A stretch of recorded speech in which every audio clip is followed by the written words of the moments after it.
Mesdames, Messieurs, bonsoir et bienvenue à ce 19h sur les antennes de Numérique à télévision. Le sommaire pour ce soir, tête à tête Joseph Kabila, Ali Bongo. Le président gabonais est arrivé ce jeudi à Kinshasa pour une visite de travail de 24 heures. Une visite qui entre dans le cadre de la mi-tournée en Afrique centrale en tant que président en exercice de la CEAC. Nouvelle libération des prisonniers en République démocratique du Congo. 33 détenus, dont un proche de Moïse Katumbi, avait quitté la prison. Une liberté provisoire assortie de conditions pour Wi Mulongo, ex-DIRCAP de Moïse Katumbi. Le ministre de la Justice a fait pour sa part que Diomi Ndongala et Jean-Claude Muyambo ne seront pas libérés aujourd'hui ou demain. Mortalité néonatale en RDC, environ 96 000 cas de décès sont enregistrés chaque année. L'UNICEF qui indique, on appelle à prendre les mesures nécessaires pour la réduction de ce taux. Vous aurez tous les détails dans ce journal. Je le disais à l'instant même, visite officielle d'Ali Bongo en RDC.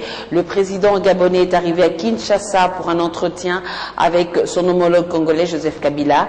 La situation dans la sous-région et les réformes institutionnelles de la CEAC, Communauté économique des États d'Afrique centrale, et les relations bilatérales entre les deux États étaient au menu de la visite de travail du président gabonais Ali Bongo à Kinshasa.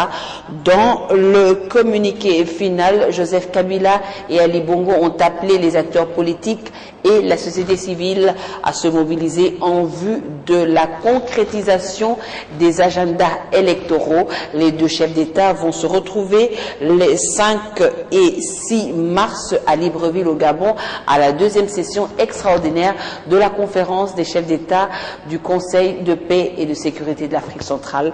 La RDC constitue la dernière étape de sa mi-tournée en Afrique centrale. Ali Bongo était au Rwanda, en Angola et au Congo-Brazzaville. Nouvelle vague de 33 prisonniers, dont un proche de Moïse Katumbi, Wi Mulongo, libéré ce jeudi. Annonce faite par le ministre de la Justice. Ces personnes devraient pouvoir être mises en liberté dans un délai de 48 heures, le temps de terminer les formalités dans les établissements où ils se trouvent, a précisé Alexis Tamboué Mwamba. Un deuxième arrêté porté sur la libération conditionnelle du directeur du cabinet de Moïse Katumbi, Wi Mulongo. Par ailleurs, le garde de Sceaux a affirmé que jeune Diomi Ndongala et Jean-Claude Muyambo ne seront pas en liberté aujourd'hui ou demain. Ces libérations interviennent dans le cadre de la mesure de décrispation du climat politique conformément à l'accord du 31 décembre 2016.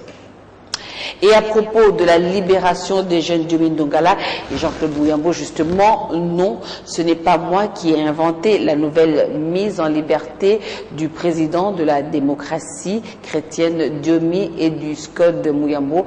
Propos du député national Jean-Claude Vemba qui avait annoncé leur mise en liberté. L'élu de Kasangulu dit constater la non-libération de ses collègues de l'opposition. Il affirme pourtant qu'il leur avait été promis une relaxation. Il l'a dit à Mendimoni Eric Alambaye. Le sujet a fait la une des médias et des réseaux sociaux sans que de mentir ne s'efface de façon officielle. Le week-end dernier, mais aussi en début de cette semaine, la mise en liberté des opposants Eugène Diomi et Jean-Claude Muyambo semblait presque évidente. Intervenant dans les médias, Patrice Diomi donnait même la procédure effectuée à plus de 90%. Mais seulement, voilà, pour le patron de la justice, la libération de ses membres de l'opposition, seul Jean-Claude Vemba le savait, de toute apparence, et pas lui, encore moins ses services. Et ça, l'élu de Kasangulu s'en explique. Jean-Claude Vemba, c'est pas quelqu'un qui propage quelque chose pour le plaisir de le faire. Le jeudi, à 17 h, une délégation du ministère de la Justice s'est rendue à Makala pour dire au président du SCODE, l'honorable bâtonnier Jean-Claude Muyambo et le président du DC, Eugène Diomi Ndongala, qui devaient préparer leurs affaires pour sortir. Le vendredi, c'était pareil. D'ailleurs, je ne vous dirai pas ce qui s'est passé le vendredi là-bas. Vous pouvez demander à tous les prisonniers qui étaient là, y compris la direction de la prison, savait bien que les honorables Dio Mindongala et Jean-Claude Mouyambo devaient sortir. Mais d'après certaines nouvelles, il faudrait que le ministre de la Justice puisse écrire à Monseigneur Outebi, le président de la Senco, afin qu'une manifestation puisse avoir lieu, je crois, le mardi ou quelque chose comme ça. Voilà ce qu'on m'a dit, et par des sources concordantes m'ont confirmé cela, vu certaines situations qui se passaient à Makala, à la prison centrale de Makala. 4 jours après, ce n'est que hier que le ministre de la Justice a été interviewé par Top Congo et qui dira que ça c'est une information venue de Jean-Claude Wemba. Mais si c'était une information venue de Jean-Claude Wemba, pourquoi la démentir? C'est là où ce n'est pas bien de vouloir promettre des gens des choses et de ne pas le faire. Autre chose, à quelques heures de la marche du 25 janvier à l'initiative du comité laïque de coordination, le mouvement musulman proche du PPRD appelle aussi à une marche le même jour à Kinshasa. Dans une lettre, l'Alliance des kabbalistes musulmans informe l'hôtel de ville de Kinshasa de la tenue d'une marche pacifique en vue de soutenir l'organisation des élections le 23 décembre 2018. Ce mouvement accuse l'Église catholique de chercher à déstabiliser Joseph Kabila. Les membres d'ACAM n'ont rien à voir avec la communauté islamique. On ne les connaît pas, a affirmé Cheikh Ali Mounikou, représentant légal de la communauté musulmane en RDC. De son côté, Maître Tunda Yakasende, secrétaire général adjoint du PPRD, indique qu'ils ne sont ni affiliés ni connus au parti présidentiel. Entre-temps, le comité laïque de coordination maintient sa marche annoncée pour ce dimanche 25 février. Processus électoral, la représentante spéciale du secrétaire général des Nations Unies en RDC, Leila Zerougui, a échangé ce jeudi avec le président de la Commission électorale nationale indépendante, Corneille Nangaa. Au menu, évaluation de la coopération entre la MONUSCO et la CENI, ainsi que le processus électoral. Leila Zerougui a insisté sur l'aspect confiance du processus. Les détails avec Rachel Kinsita et Doudou Kasouba. Lors de son premier tête-à-tête avec le président de la CENI, la représentante spéciale du secrétaire général des Nations Unies en RDC a d'abord évalué le partenariat de la MONUSCO à ce jour avec la Commission électorale nationale indépendante. Nous sommes en train de préparer un processus. Il y a eu des choses qui ont été faites. Il y a des choses qu'on est en train de travailler dessus. Donc nous assurer qu'au moins sur le plan technique, on ne va pas avoir des petits cailloux qu'on n'a pas su les enlever. Donc ça, c'est la première chose. Et construire la confiance, parce que dans un processus politique, électoral, où vous avez une commission, vous avez des partenaires, vous avez un gouvernement, vous avez des partis politiques, vous avez société civile, et c'est un processus qui n'a pas des traditions centenaires au Congo. C'est un processus comme un enfant qui commence à marcher, un bébé. C'est la deuxième fois que le Congo organise des élections. Donc pour moi, c'est important qu'on puisse construire la confiance pour travailler comme des partenaires, d'accepter qu'on échange et qu'on collabore dans l'ouverture et accepter l'avis de l'autre et travailler ensemble. Leila Zerougui indique que les élections sont des périodes de tension, mais des tensions pour construire l'avenir, a-t-elle indiqué. Les élections, c'est des périodes de tension. Et c'est normal. Mais il ne faut pas que ce soit des tensions qui mènent au désordre et au chaos. C'est des tensions qui doivent construire l'avenir. Donc si on construit l'avenir avec des tensions politiques, c'est pas grave. Si on veut le chaos, ça c'est grave. Leila Zerougui, qui rencontrera à partir de demain les partis politiques congolais, promet de porter leurs préoccupations si elles sont légitimes. Sensibilisation à la machine à voter, la CENI poursuit avec les rencontres. Ce jeudi, les membres de la centrale électorale se sont entretenus avec l'UNC de Vital Kamere et le MLC de Jean-Pierre Bemba. Après visite, les deux partis ont rejeté cet outil de la CENI. Les détails avec Rachel Kitsita. Non, nous y reviendrons tout à l'heure pour ce journal. Autre chose, affaire vache dans la province du Kwango et du Kwilu. Les notables de Bukangalonzo mettent en garde les autorités congolaises sur l'expropriation de leurs terres par des personnes qui qualifient à identité douteuse. La population a réservé au ministre un fait de non-recevoir déclarant qu'elle n'avait pas faim de viande de bœuf et que le gouvernement lui présente comme appât. L'équipe gouvernementale dépêchée sur place tentait de persuader les habitants de cette cité à accepter de cohabiter avec les éleveurs venus de l'Est de la République démocratique du Congo. Dans un autre chapitre, environ 96 000 nouveau-nés de moins d'un mois meurent chaque année en République démocratique du Congo. C'est le résumé du récent rapport de l'UNICEF sur le taux de mortalité néonatale. Ce rapport soulève la problématique de la nécessité à prendre des mesures idoines afin de réduire ces cas de décès. Les détails avec Amen Dimwani dans ce commentaire.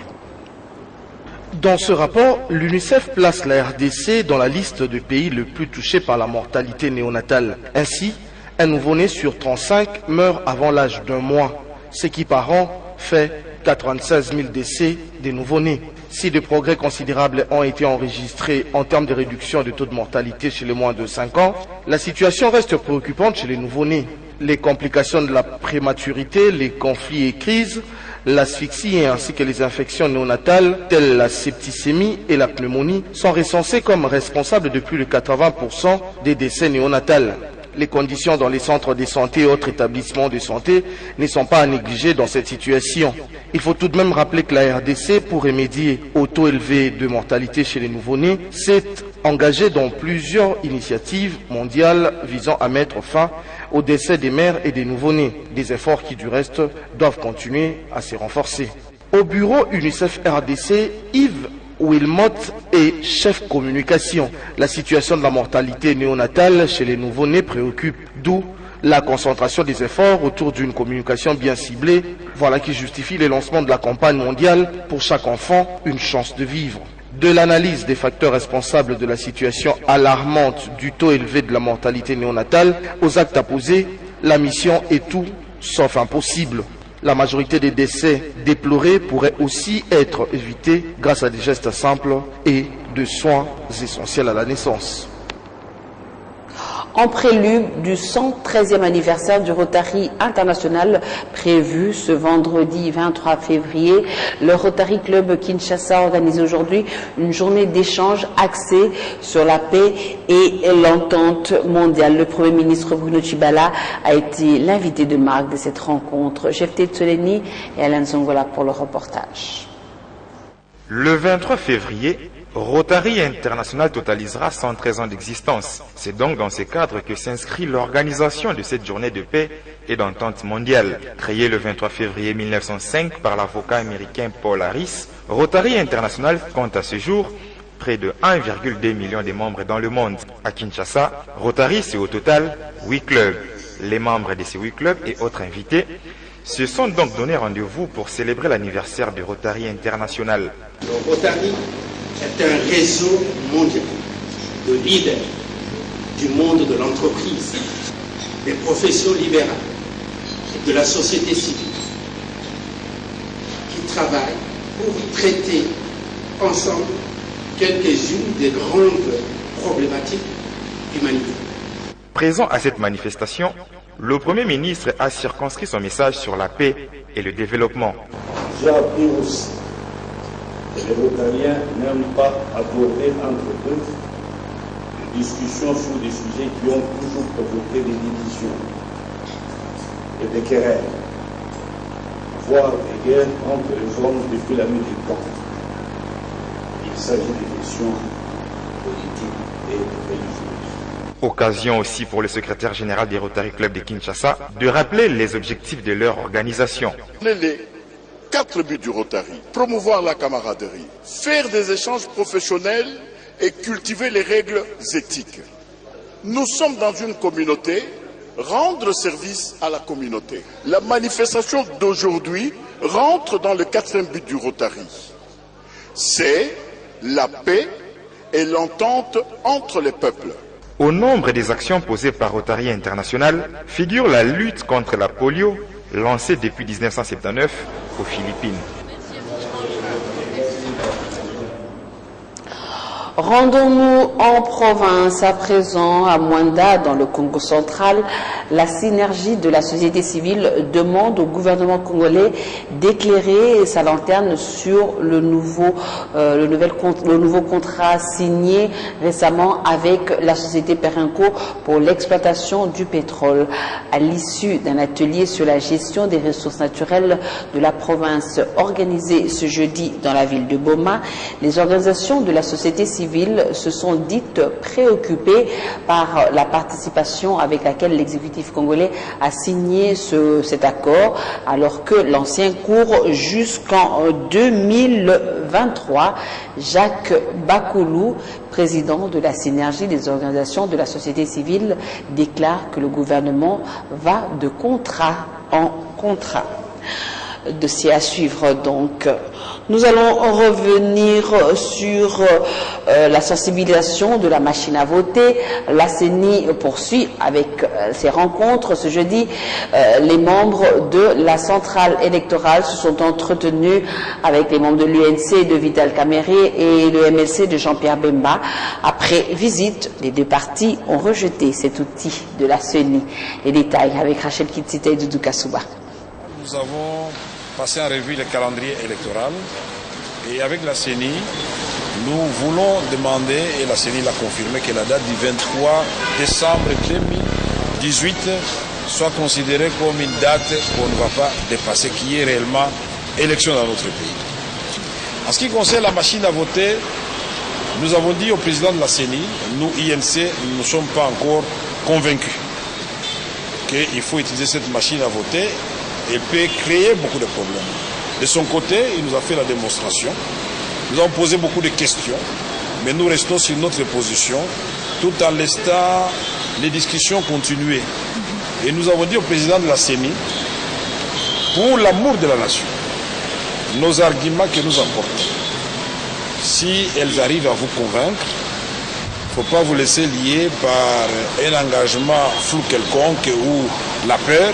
Il faut sauver la nation et nous allons de l'avant. Le président de la CENI a dit qu'on a dépensé environ 37 000 $ américains, 37 millions de dollars américains, mais en ce qui concerne la machine, dans leur propre budget, où on l'a mis une machine à 1 500 $, s'il faut tenir compte du nombre de bureaux, au moins une machine par bureau à l'arrondi, 100 000 machines, la République devra disponibiliser 150 millions de dollars pour les machines, rien que pour l'achat, sans compter leur déploiement et leur conditionnement et la protection. C'est que nous proposons, mais nous avons une expérience d'élection des élections en 2006, en 2006 et en 2011. Nous utilisons le bulletin de vote.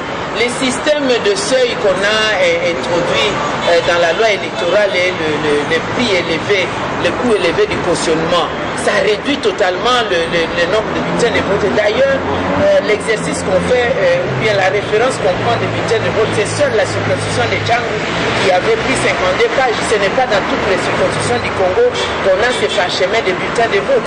Nous avons l'expérience de ces bulletins de vote. Je crois que la meilleure des choses, c'est de simplifier les choses compliquées au lieu de compliquer les choses simples.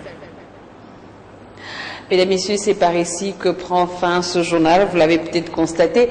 Mon complice de tous les jeudis, Jephté Tsoleni, est absent. Il a quelques petits soucis de santé. En tout cas, nous lui souhaitons prompt rétablissement. Et c'est ici que prend fin cette édition du journal. Merci de nous avoir suivis et surtout, n'hésitez pas à nous suivre sur YouTube et visiter notre page Facebook Numérica TV officielle. Je vous retrouve demain 19h fidèle au poste. Au revoir et à demain.